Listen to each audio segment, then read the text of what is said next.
Most people believe that if they were on the right path, it will feel smoother than this. Less resistance, less doubt, less friction. But what if the exact opposite is true? What if the reason it feels hard is not because you are lost, but because you are finally moving in the right direction? This is the part no one explains clearly. Progress does not feel like clarity. It feels like tension. It feels like second guessing. It feels like showing up without certainty that it will work. And that discomfort makes people retreat, not because they are weak, but because they misread the signal. They assume something is wrong and try to fix the feeling instead of continuing the process. So they go back to what feels manageable, planning instead of doing, consuming instead of creating, waiting instead of acting.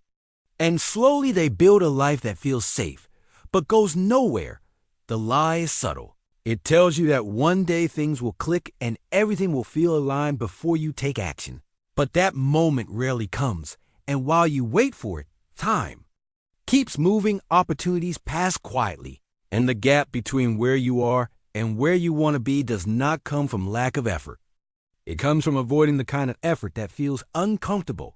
So the real question is not whether you are capable. It is whether you are willing to stop chasing comfort long enough to see what happens when you keep going anyway. You start the day with good intentions, maybe even a clear plan, a few tasks written down, a sense that today might finally be different. But then something small interrupts the flow. A notification, a quick check, one tab becomes 5 and before you. Notice you are no longer doing the work. You are orbiting around it, adjusting, researching, preparing, telling yourself this still counts. By the afternoon, your energy drops and the tasks feel heavier than they did in the morning. So you postpone the harder ones and move to something easier, something that gives a quick sense of progress. And by the end of the day, you feel tired but not fulfilled, busy but not effective. And the worst part is not the lack of results.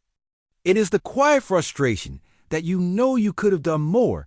This cycle repeats often enough that you start labeling yourself undisciplined, inconsistent, easily distracted. But that explanation is incomplete because it ignores the structure. Around your behavior, your environment is designed to fragment your attention. Your tasks are often too broad to begin without resistance, and your system relies on motivation to bridge that gap, which means every day becomes a negotiation between what you plan and what you feel like doing. And feelings change quickly. So the system collapses just as quickly. Most people respond by adding more pressure, more goals, more tools, hoping something will force consistency. But pressure without structure only increases avoidance, because the brain is not trying to sabotage you. It is trying to protect you from unclear effort and unpredictable reward. So instead of pushing harder, it looks for escape, and that escape becomes your habit, not because you chose it, but because your system keeps leading you there. At some point, usually after repeating the same cycle too many times, a quieter realization starts to form. Not dramatic, not emotional, just clear. The problem was never your discipline. It was your expectation of how progress should feel. You assume that when things are right, they should feel lighter, more natural, more certain. But in reality, the opposite is often true. The closer you get to meaningful progress, the more friction you feel, because you are operating at the edge of your current capacity. And that edge is unstable by nature. Once you see this, something changes in how you interpret your experience. Discomfort stops being a signal to step back and becomes a signal that you are exactly where growth happens. And that shift removes a layer of confusion that used to slow you down. You no longer waste energy trying to fix the feeling before taking action. You act first and let the feeling follow. You also begin to separate something most people mix together: being happy with where you are and being satisfied with what you are doing. You realize you can appreciate your current position without lowering your standards. You can feel okay in the present while still moving forward, and that balance gives you stability, because now your progress is not dependent on constant emotional highs. It is grounded in a clear understanding that meaningful work will often feel uncertain, repetitive, even uncomfortable, and none of those feelings are problems. To solve, they are conditions to work within. Instead of trying to fix your motivation, you build a system that does not depend on it. Something simple enough to follow on a bad day. Step 1 is reduction, not optimization. You choose one primary direction and deliberately remove the rest, not because the other options are bad, but because divided attention weakens all of them. Real focus is not adding more effort. It is eliminating alternatives. Step 2 is clarity at the action level. You stop writing vague intentions and replace them with actions that can be started immediately. Not work on project, but outline one. Section, not study more, but review 10 flashcards. When the next step is obvious, the resistance drops. Because the brain does not have to negotiate what to do. It just begins. Step 3 is constraint. You design your environment so that continuing is easier than stopping. You work in fixed time blocks. You remove easy distractions before they appear. You make the default behavior the one you actually want, not the one that feels easiest in the moment.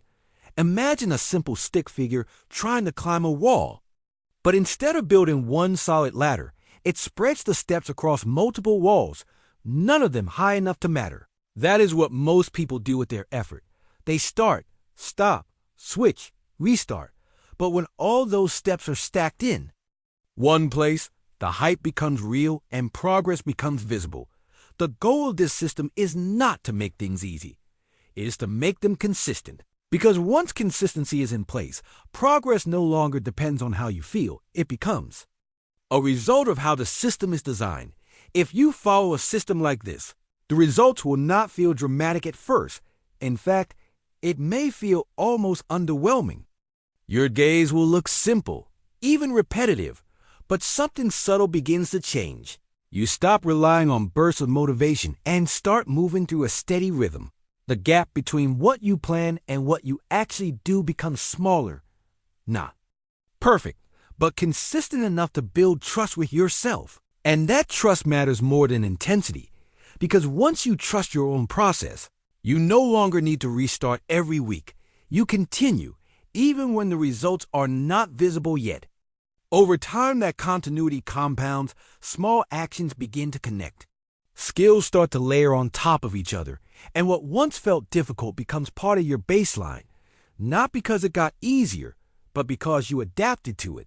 You will also notice a decrease in mental noise, less overthinking, fewer internal negotiations, less guilt at the end of the day, not because you did everything, but because you did what mattered, and that is enough to keep going. The biggest shift is quiet. You stop measuring progress by how intense your effort feels, and start measuring it by how often you return, day after day, without needing a reset. This is where most people fall off. They chase visible results and lose patience when they do not arrive quickly, but the real advantage comes from staying in motion long enough for those invisible gains to surface.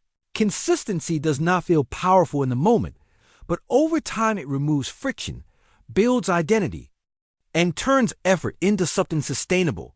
Most people will hear something like this and still choose the more comfortable version of reality. They will tell themselves they just need more motivation, a better plan, the right moment to begin.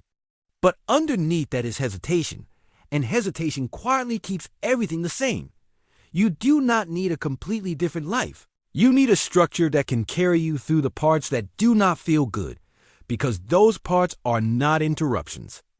They are the process itself. Once you accept that, things become simpler, not easier, but clearer. You stop waiting to feel ready and start acting within the conditions you already have. And that is where change actually begins.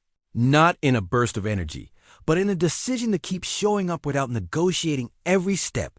You are not trying to become someone else. You are removing the friction that prevents you from being consistent. And that is enough. If you have ever been stuck in that loop, type system in the comments. And if you want to keep refining how you work without burning out, subscribe. One small adjustment at a time is enough.